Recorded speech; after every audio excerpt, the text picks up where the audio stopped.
Hey everybody, the Fire Sprinkler Podcast is back. I'm going to start releasing the episodes that I recorded in Dubai, which was an amazing trip again this year. I've got the Canadian Fire Safety Association event in Vaughan in Toronto. The trade show, there's a big announcement about the trade show coming soon. Stand by for that. I am working on Dublin, but for sure will be in Hawaii at NFSA. I will be at NFPA. Go to my link on the LinkedIn, Facebook, Instagram. I have all of those posts out. Click on my link. If you're going to attend the NFPA this year, go to my social media page, click through my link. It just gives them a heads up that I'm actually referring people to the conference, and it helps me out a lot. So that's NFPA, and then I'm going to AFSA again in the fall. We'll be back with new episodes here on the regular. Stay tuned. Thank you.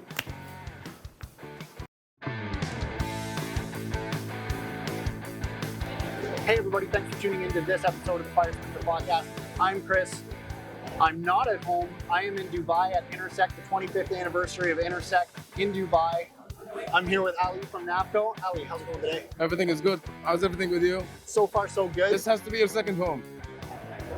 I'd love it to be my second home. It's not gonna be your first. That's right. It's my second time coming to Dubai. And I was texting my wife yesterday, and I was like, you know what? I just love it here. Like every time I land, I'm just like, this is awesome. Actually, Dubai is the top one destination for a lot of people. Yeah. And we saw this increase in after Corona exactly. So within these 3 years, a lot of people came into Dubai, started their businesses here, moved from abroad. Yep. And the bad thing about it is that we're having a lot of traffic, but you're gonna have that's a problem that you have to deal with when it comes to a growing community, right? That's right. So you are you're a second generation in Nafco. Nafco is a major. Looking around, it would probably be easier for you to tell me what you guys don't do in regards to fire protection. I see bunker gear, I see smoke control, I see fire trucks, I see drones, fire pumps. So in regards to fire protection, what doesn't Nafco do? Actually, Nafco manufactures everything regarding to fire. We started off with fire extinguishers. This is our humble beginnings. You started with extinguishers? Extinguishers. Okay. And now we are manufacturing fire trucks, as you can see over there, the ARFF, which is one of the most complex fire trucks that any company can manufacture. Okay. We have around only four competitors worldwide, 4 or 5 maximum. Yep. So being a Middle Eastern company and having these kind of standards is really a big advantage for us in this industry. So in regards to manufacturing and assembling, you guys manufacture everything here in Dubai? Yes, we have our manufacturing here in Dubai. We have actually around 10 million square foot of manufacturing. 10 million square foot of manufacturing across the globe. Wow. We have in Australia, we have in the UK, we have in UAE, obviously, Qatar, KSA, UK, and USA. USA, we said USA, and India. So, what is your role in Nafco? My role is actually, I'm handling the exports. Okay. And as well as the vehicles department. Okay. So in exports, we export to around 100 countries worldwide. Okay. And we have our also maintenance teams that are located permanently in countries that we supply our equipment. Sure. Yeah. That's of course excluding the manufacturing plants that are being done in certain countries. So, what got you into the family business? Actually, when I say family business, this is a company that employs 18,000 people. Right. Still a family business, but it's a big family business. Yeah, it's a lot of uncles and nephews that's correct. And everything. That's correct. Now, the secret behind this is obviously delegation. Yeah. For the right people, for you to reach this kind of level in the business. Now, how I started was the company started off in 1991. Yep. And that's the exact same year I was born in. Okay. And we started off in a very young age. My father used to introduce us to the manufacturing processes, where we used to enter the manufacturing, Yep. and we used to start manufacturing along with our people. Thank God today we are one of the largest manufacturing company in our industry worldwide. And you guys are strictly a supplier. You guys don't do any installs or anything like that, or you guys We have very big installation teams. Okay. In certain markets. Obviously, it works different in different markets. Yeah. For example, in Australia, you cannot be a supplier and an installer. It doesn't, you know, because installers, you'll have a clash with the installers, basically. So manufacturers wouldn't have anything to dispute with any of the installers, would they? And vice versa. Everybody just I'll goes explain hand to you in exactly hand. because you will start competing with them, and we don't want to have this kind of clash. Yeah. We have very good connections with the installers. Yep. So it's better that we supply in the market in certain markets. For example, in Australia. Yeah, I can't imagine any fitters that I know having anything negative to say about any of the manufacturers. So that's for Australia. But in different markets, the contractors, the main contractors, they have the scope. Yep. And the interview was the issue. Oh, no problem. Happens in every conference that I go to. It's no problem. That's a good problem to have, that people know who you are, right? No problem. So, the first time I came to Dubai to Intersec was last year, and I was in awe walking around at your. I can't even call it a booth because everybody else here has booths, but you guys have a section, A hall. a hall. You have this is basically the Nafco hall. Yes, exactly. Hall 6 has been our hall since the beginning. But every year we grow bigger in the size, and the most important is not about the size, but the products that we display in our exhibition. As well as we have an outdoor hall. I don't know if you've seen it. I saw it with all the fire trucks outside. Exactly. There. Yeah. Now, I didn't clear this ahead of time, but are you the guy to talk to get me up in one of your tower trucks? I'm the guy.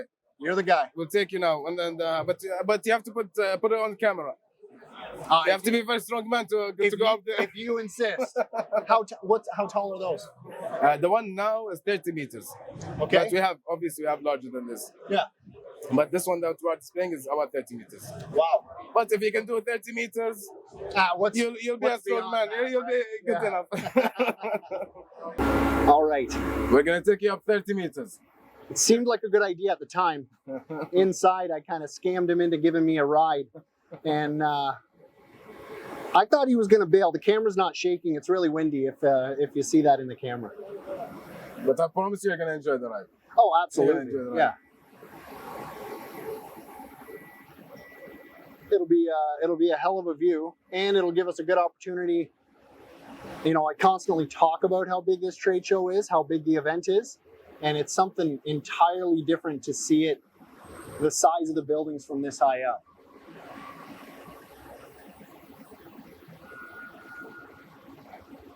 And I mean, the skyline's not too bad either, I guess.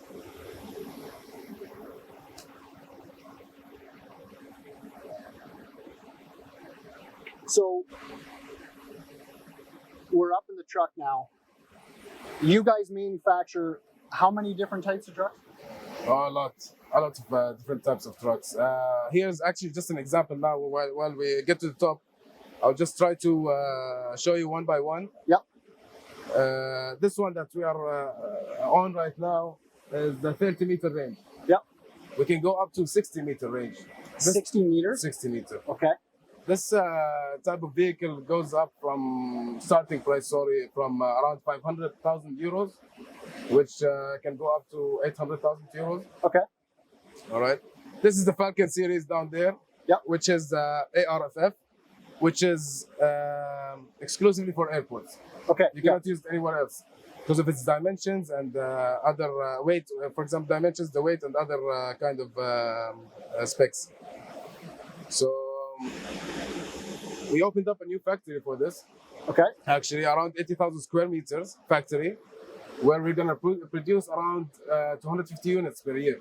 250 units. 250 units for this. So you're pumping out a truck every day and a half. Yeah, I didn't give you the final number yet. Almost. Okay. For the whole range of our vehicles, we are producing around 4,000 vehicles per year, which includes the ambulances, the fire trucks, the electric trucks, and lifeline washers, and the other special trucks. So we've stopped moving. We're at 30 meters right now. Yeah, now we are at 30 meters. 30 meters, and it's pretty rock solid. Yeah, yeah. Like it has to be. Yeah. Wow, that's fair. Yeah. That's all right. I'll give you that. Yeah. So there's the Museum of the Future.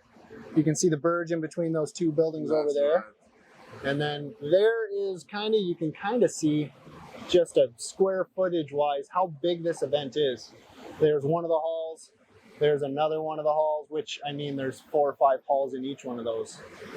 And just the architecture of Dubai. And you were saying a little bit earlier that Nafco had % market share. This was confidential information. Cut. So you were saying Nafco had a big part in building the fire protection systems in there? Yes, Nafco started off in 1991 here in Dubai. Yeah. So as you can see, the Dubai changed drastically from 1991 to what it is right now. Yeah. And in the fire industry, Nafco was the main player in this. Yeah, and you got to see like Dubai grow from the village in the desert to we're going up higher. I think we're going up higher. Yeah, we're going straight up. Straight stick. Straight stick. Are you still scared? No, this is rock solid. I was never scared. Come on now.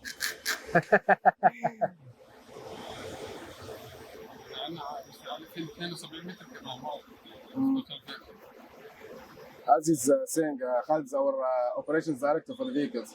Okay. He said that it can also reach up to 72 meters. 72 meters? We have special version up to 72 meters. Wow. Okay. Sorry, your name was? Khalid. Khalid? Khalid? Okay. Wow. 72 meters. You can imagine 30 to 2.5 times more. Yeah, I'm busy that day. So there it is. That is straight stick, 30 meters up. We do have the jib that he can go up, but I'm not going to tell him if you don't. This is incredible, and like I say, it's steady. It's rock steady too. This is awesome. Well, thank you for letting me trick you into a free ride in the fire truck. This is absolutely amazing. Thank you. And we'll see you again next year. It's our pleasure. Thank you very much. Thank you very much. Thank you. Awesome. So, for anybody out there who's looking to possibly reach out to Nafco, what's a good way to get a hold of you, and what's a good way to get a hold of you for export needs? For our export needs, actually, it goes back to the team that I'm handling. Okay. So we have export directors and export managers. Okay. And each one of them is dedicated to certain countries. Okay. So whenever we get an inquiry, basically through our websites, through phone calls, through exhibitions like these,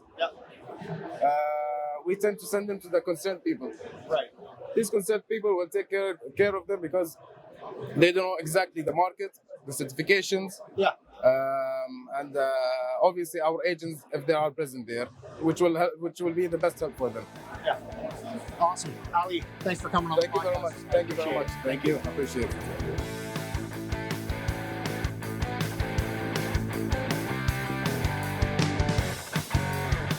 Hey everybody, the Laying It Down for Camp Bucko fundraiser is still going on. The donations have slowed down, but the hoses have not. This sea can is starting to get filled up. These are the ones I just unloaded from the trailer. Those are the ones that were sitting here since last year. These are all still sitting here from last year. We're looking to get donations rolling in. In addition to those hoses that I just showed you, I still have a picture that I'm going to insert right here of all the fire hoses that are still up in Pickering, Ontario. Thank you to the Toronto Social Housing for donating 95% of these fire hoses, as well as everybody else from Southwestern Ontario and Ontario for donating hoses. But let's get those donations to roll in. The link is posted below. $20 a hose. Let's get some money in. Let's support Camp Bucko. Thanks, guys.